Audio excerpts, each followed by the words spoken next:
আজকের আমাদের ভিডিওর মেইন টপিক হচ্ছে বক্রী গ্রহ বা রেট্রোগ্রেড প্ল্যানেট। এই রেট্রোগ্রেড প্ল্যানেট বা বক্রী গ্রহ আপনাদের জন্মছকে কিভাবে আপনি বুঝবেন? প্রথম কথা দেখবেন যে কারো জন্মছকে যদি একটি বা তার একাধিক গ্রহ যদি বক্রী থেকে থাকে, তাহলে সেই মানুষটার জীবনটা কিন্তু একটু অন্যরকম হবে বাকিদের তুলনায়।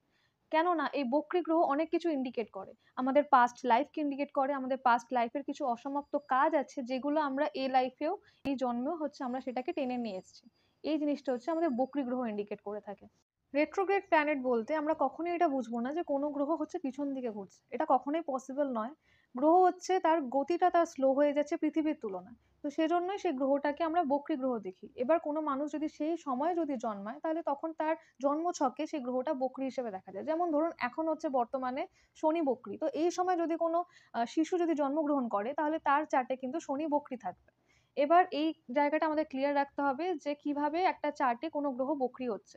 তাছাড়াও হচ্ছে আমরা শাস্ত্রীয় মতে দেখে থাকি পাস্ট লাইফের অসমাপ্ত কাজ, যে কাজগুলো আমরা ফুলফিল করতে পারিনি, সেটার এফেক্টও কিন্তু আমাদের এই জন্মছকে পড়ে বক্রী গ্রহ হিসাবে। আমার মনে হচ্ছে আমি জায়গাটা